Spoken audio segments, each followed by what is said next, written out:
ಎಲ್ಲರೂ ನಮಸ್ಕಾರ, welcome back to Shri vlogs Kannada. ಈ ಬೇಸಿಗೆ ಒಳಗೆ ಏನಾದರೂ ತಂಪಾಗಿ ತಿನ್ಬೇಕಂತ ಅನಿಸುತ್ತತ್ರಿ. ಹಾಗಾಗಿ ಈ ಮಸ್ಮಲಾಯಿ ಕುಲ್ಫಿನ ಮಾಡೋದು ಭಾಳ ಸುಲಭವಾಗಿ ಮಾಡ್ಬೋದು ಮನೆಯೊಳಗೆ.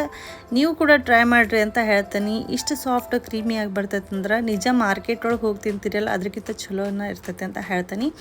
ಇವಾಗ ನಾ 1 ಲೀಟ್ರಷ್ಟು ಫುಲ್ ಫ್ಯಾಟ್ ಮಿಲ್ಕ್ನ ತೊಗೊಂಡೇನ್ರಿ. ಇದು ಕಂಪ್ಲೀಟಾಗಿ 1 ಲೀಟರ್ ಇರೋದು 1/4 ಲೀಟರ್ ಆಗಬೇಕ್ರಿ, ಅಂದ್ರೆ 1/4 ಭಾಗ ಆಗಬೇಕ್ರಿ. ಅಲ್ಲಿ ತನಕ ರೆಡ್ಯೂಸ್ ಮಾಡಬೇಕು ಲೋ ಫ್ಲೇಮ್ ಒಳಗೆ. ಈಗ ನಾ 1 ಬೌಲಿಗೆ 1 ಟೇಬಲ್ ಸ್ಪೂನಷ್ಟು ಕಾರ್ನ್ ಸ್ಟಾರ್ಚ್ ಇಟ್ಟು 1 ಟೇಬಲ್ ಸ್ಪೂನಷ್ಟು ಮಿಲ್ಕ್ ಪೌಡರ್ನ ಆ್ಯಡ್ ಮಾಡ್ತಾ ಇದ್ದೇನೆ ರೀ. ಅದು ಸ್ವಲ್ಪ ಮಿಲ್ಕ್ ಆ್ಯಡ್ ಮಾಡಿ ಕಲಿಸ್ಕೊತಾ ಇದ್ದೇನೆ ರೀ. ಇದು ಕಂಪ್ಲೀಟಾಗಿ ಈ ಥರ ಎಲ್ಲ ಕೆನೆ ಬಿಡ್ತಾ ಇರ್ತೈತೆ ರೀ. ಇದನ್ನು ಕೆನೆನ ತಗೊಂಡು ಅದು ಪೂರ ಕಲಿಸ್ತಾನೆ ಇರಬೇಕು, ಅಂದ್ರೆ ಸ್ವಲ್ಪ ಥಿಕ್ನೆಸ್ ಆಗ್ತೈತಿ. ಈ ಟೈಮ್ ಒಳಗೆ ಬಾಯ್ಲ್ ಆಗೋ ಟೈಮ್ನಾಗ ನಾ ಸ್ಲರಿ ಏನು ಮಾಡಿ ಇಟ್ಕೊಂಡಿದ್ದೆ ಇದು ಕೂಡ ಆ್ಯಡ್ ಮಾಡ್ಕೊತೀನಿ ರೀ. ಇದು ಕೂಡ ಕಂಪ್ಲೀಟಾಗಿ ಇದೇ ಥರ ಚಲಾಯಿಸಿದ್ರೆ ಅದರ ಗಟ್ಟಿಯಾಗಿರ್ತೈತಿ.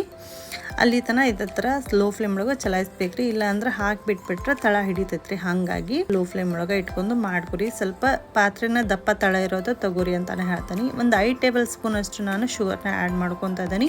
ನಾನು ಸ್ವಲ್ಪ ಕಡಿಮೆ ಆ್ಯಡ್ ಮಾಡ್ಕೊತಾ ಇದ್ದೀನಿ. ನೀವು ಬೇಕಪ್ಪ ಅಂದ್ರೆ ಇನ್ನೊಂದು 2 ಟೇಬಲ್ ಸ್ಪೂನಷ್ಟು ಹೆಚ್ಚು ಕಡಿಮೆ ಮಾಡ್ಕೋಬೋದು. ಈಗ ಇದು ಕೂಡ ಕಂಪ್ಲೀಟಾಗಿ ಬಾಯ್ಲ್ ಆದಮೇಲೆ ಶುಗರ್ ಕೂಡ ಮೆಲ್ಟ್ ಆದಮೇಲೆ ನಾನೀಗ ಏಲಕ್ಕಿ ಪೌಡರ್ನ ಹಾಕ್ಕೊತಾ ಇದ್ದೇನೆ ರೀ. ಹಾಕ್ಕೊಂಡ್ರೆ ಸ್ವಲ್ಪ ಟೇಸ್ಟ್ ಚಲೋ ಬರ್ತೈತೆ ಅಂತಲೇ ಹೇಳ್ತೀನಿ. ಹಾಗಾಗಿ ಏಲಕ್ಕಿ ಪೌಡರ್ ಒಂದು 2 ರಿಂದ 3 ಹಾಕ್ಕೊತಾ ಇದ್ದೀನಿ. ಇದು ಕಂಪ್ಲೀಟಾಗಿ ಕೂಲ್ ಆದಮೇಲೆ ರೀ ನಾನು ಜಾರ್ಗೆ ಹಾಕ್ಕೊತಾ ಇದ್ದೀನಿ. ಇದಕ್ಕೆ ಸ್ವಲ್ಪ ಗೋಡಂಬಿ ಕೂಡ ಆ್ಯಡ್ ಮಾಡ್ಕೊತಾ ಇದ್ದೀನಿ. ಸ್ವಲ್ಪ ನೆನೆಸಿ ಆದರೂ ಹಾಕ್ಕೋಬೋದು ಅಥವಾ ಬಾಯ್ಲ್ ಮಾಡಿದ್ರೂ ಹಾಕ್ಕೋಬೋದು. ನಾನು ಇಲ್ಲೇ ಕಪ್ಪಿಗೆ ತಗೊತಾ ಇದ್ದೇನೆ ರೀ. ನನ್ನ ಹತ್ರ ಮೋಲ್ಡ್ ಇಲ್ಲ ಅಂತ ನಾನು ಕಪ್ಗೆ ಆ್ಯಡ್ ಮಾಡ್ತಾ ಇದ್ದೇನೆ. ಜಸ್ಟ್ ಐಸ್ ಕ್ರೀಮ್ ಥರ ತಿನ್ಲಿಕ್ಕೆ ಅಂತ ಅಷ್ಟೇ ರೀ. ನೀವಿಲ್ಲೇ ಯಾವುದಾದ್ರೂ ಫ್ಲೇವರ್ ಇದಕ್ಕೆ ಯಾವುದಾದ್ರೂ ಡ್ರೈ ಫ್ರೂಟ್ಸ್ನ ಆ್ಯಡ್ ಮಾಡ್ಬೋದು. ಕಾಜು, ಬಾದಾಮ್, ಪಿಸ್ತಾ ಅಥವಾ ಫ್ರೂಟ್ಸ್ ಒಳಗೆ ಸ್ಟ್ರಾಬೆರಿ ಆಯಿತು, ಮ್ಯಾಂಗೋ ಆಯಿತು, ಯಾವ್ದು ಬೇಕೋ ಅದು ಹಾಕ್ಕೋಬೋದು. ಯಾಕಂದರೆ ನ್ಯಾಚುರಲ್ ಆಗಿ ಇರಲಿ ಅಂತ ಅಷ್ಟೇ ರೀ. ಯಾಕಂದರೆ ಸುಮ್ಮನೆ ಫುಡ್ ಕಲರ್ ತಿನ್ನಬಾರ್ದಲ್ರಿ. ಹಾಗಾಗಿ ನ್ಯಾಚುರಲ್ ಆಗಿ ಫ್ಲೇವರ್ನ ಆ್ಯಡ್ ಮಾಡ್ತಾ ಇದ್ದೀನಿ. ನಾನಿಲ್ಲೇ ಬೀಟ್ರೂಟ್ನ ಆ್ಯಡ್ ಮಾಡ್ತಾ ಇದ್ದೀನಿ. ನನ್ನ ಹತ್ರ ಯಾವುದಿತ್ತು ಅದು ಹಾಕ್ಕೊತಾ ಇದ್ದೀನಿ.